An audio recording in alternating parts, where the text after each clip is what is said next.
What's up, everybody? Brian here from LTL Media, and I'm just checking back in with you guys. I want to do a reaction video, but before we get into that reaction video, I'm just going to put this out online.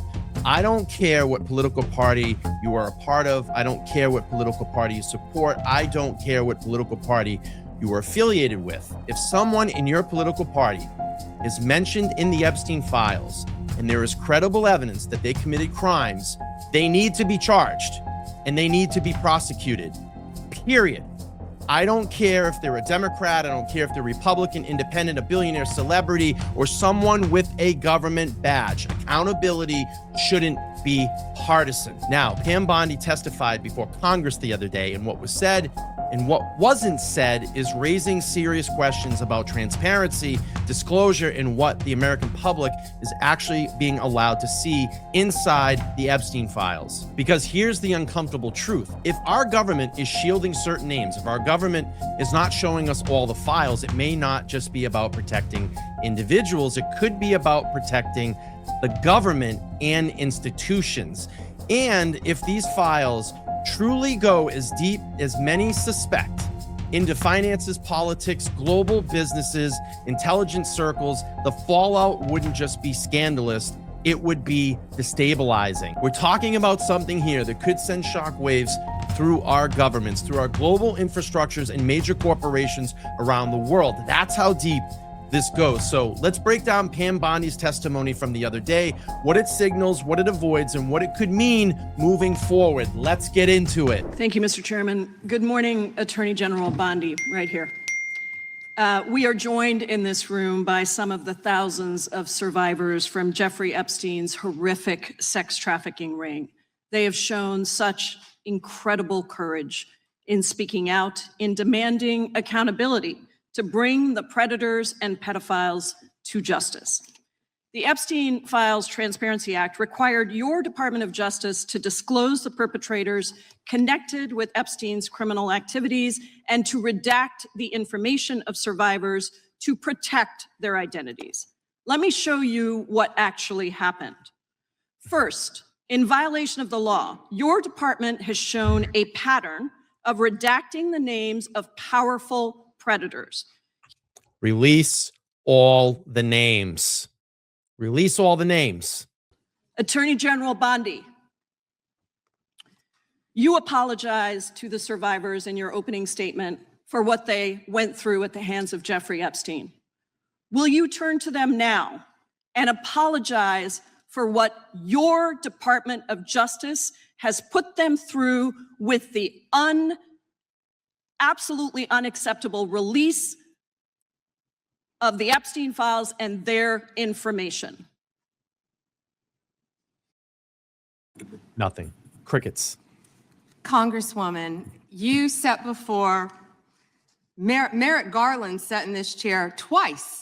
Attorney General Bondi, No, can I finish my answer? No, I'm going to reclaim my time because I asked you a specific question that I would like you to answer, which is, will you turn to the survivors? This is not about anybody that came before you. It is about you taking responsibility for your Department of Justice and the harm that it has done to the survivors who are standing right behind you and are waiting for you to turn to them and apologize for what your Department of Justice has done. It's everybody's responsibility in our government to be transparent about this. Everybody that had an opportunity over the years that knew about this should have been exposing it, should have been putting it out there. Why have we waited this long? So, Ms. Bondi, will you commit right here to immediately providing those two documents in unredacted form to members of Congress? Not a complicated question. Well, I guess it is for you because you have a law degree and those are privileged. We will go to the good gentleman from North Carolina, Congressman Knott. Thank you. May I have a moment, Congressman? Yes, ma'am. Thank you. Here we go. Here's the photograph. This is why he wanted to repeat everything that had been said previously on Epstein. This is his state, New York. You probably don't even know who this is. Wahid Mohammed from Afghanistan. Yes, because I'm no longer a prosecutor. Convicted of assault. Wow, he represents New York. Wow, yet he doesn't care about the illegal aliens convicted of crimes. Assault and homicide. No longer a prosecutor, so he doesn't care about his constituents. I'm going to be honest with you. This is not the time to do this. This is not the time to do this. Let's stay focused. Let's release all the names. I'm embarrassed for everyone in our government right now. I'm absolutely embarrassed. Release all the names. Thank you, Mr. Chairman. Behind me, I have 3 documents from the DOJ production that are emblematic of the massive failure of the DOJ to comply with the Epstein Files Transparency Act. To my right is an email that was sent by the victim's lawyers to the DOJ. It was a list of names not to redact, a list of names not to release. What did the DOJ do with this email? They released this email in the document production. Literally the worst thing you could do to the survivors, you did. And they're getting phone calls. A lot of these people didn't want to be known.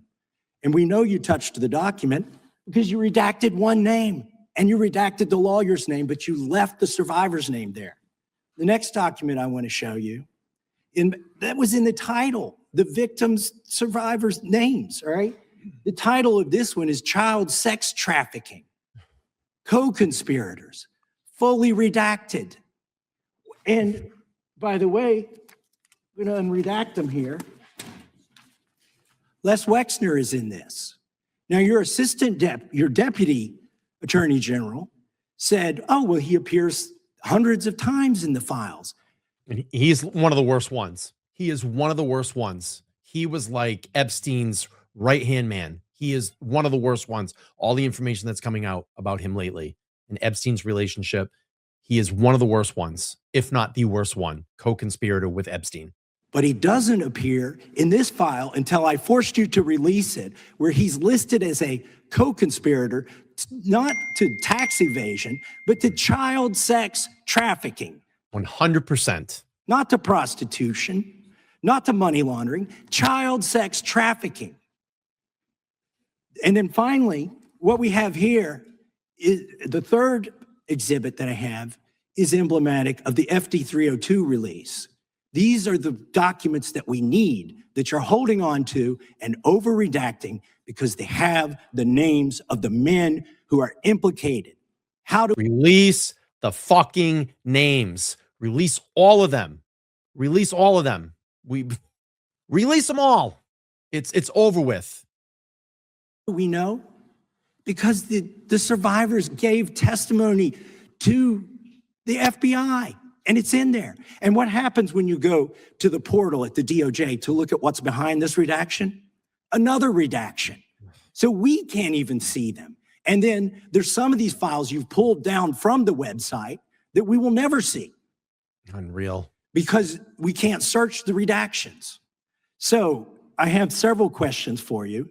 Who's responsible? Are you able to track who in your organization made this massive failure and released the victims' names? Are you able to track who it was that obscured Les Wexner's name as a co-conspirator in an FBI document?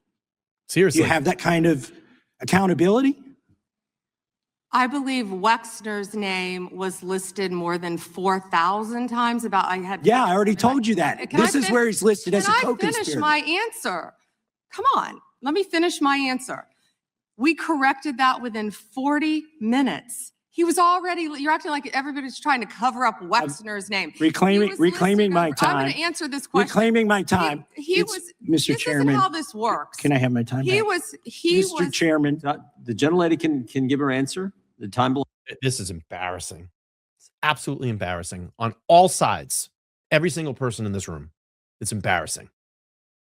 To the gentleman from All right, I'm reclaiming my time. Can I give my answer? So Yes. I'm going to put the language of the bill up on the screen. Chairman, because I may I have give another my answer question. on that? If- It's Here's a political the question. joke, and I need to give my answer Yeah, on that. we'll let the Attorney General respond, and then the gentleman can move to his Chairman, next it's question. my time. Within 40 Chairman. minutes, you asked me a question. You can Within give me- 40 minutes, Wexner's name was added back. Within 40 minutes You of me catching you red-handed. There was one redaction out Where of he's over listed as a 4,700, co-conspirator. and we invited You know what? you Show the in. video. This guy has Trump Gentlemen. derangement syndrome. He needs to get, you're a failed He won. politician. Gentlemen, You need to I get want on you to things watch that the matter. video. Mr. Chairman, please restore his time and remind the witness of the himself. rules There here. is I'm- no I- credible information. None. If there were, I would bring the case yesterday that he trafficked to other individuals. Is that your position as well? My position is any victim who comes forward, of course, we would love to hear from them. 1-800-CALL-FBI. Did you ask Merrick Garland that the last 4 years? Did you talk about Epstein? I am reclaiming all my the time. last I'm 4 glad you're years? asking about Merrick Garland. You get a reclaim because time this when is you don't- bigger when than you can't- Watergate. when I don't answer a question the This way you goes want. over 4 administrations. You don't have to go Four. back to Biden. Let's go back to Obama. go. Let's go back to George Bush. This cover-up spans decades, Right. and you are responsible for this portion of it. And that's Now, That right there. That right there is the statement of this whole hearing. 4 decades. 4 decades. 4 decades. I want to know at what point did the FBI and the DOJ decide that Lex Wessner was not a co-conspirator? Because our Epstein Files Transparency Act requires you, please put it Time is back on up. the screen, please, to release the internal decision about whether to prosecute him or not. And it's not in the files, and it's not in the files for any of these other men. Time of the gentleman has Which, expired. may she answer? And he's a hypocrite because he voted against the ban that we were talking about on deep fake AI porn. Only 2 people voted against it, and you were one of them, hypocrite. Okay, so there you have it. And just like I said at the very beginning of this video, I don't care if you're on the left. I don't care if you're on the right. I don't care if you're independent. If your name is in those files and there is strong evidence to convict you, you need to be charged. I don't care who you are. And if there's information that's being withheld, the simple question is this: who is being protected and why? Because transparency builds trust, secrecy destroys it. And if those files go as deep as many believe, the fallout could be massive. It will be global, but accountability shouldn't depend on how powerful you are. Okay, those are my thoughts there. Let me know your thoughts down in the comments below. And please make sure to like, share, and subscribe this video. I'll see you on the next one. Take care.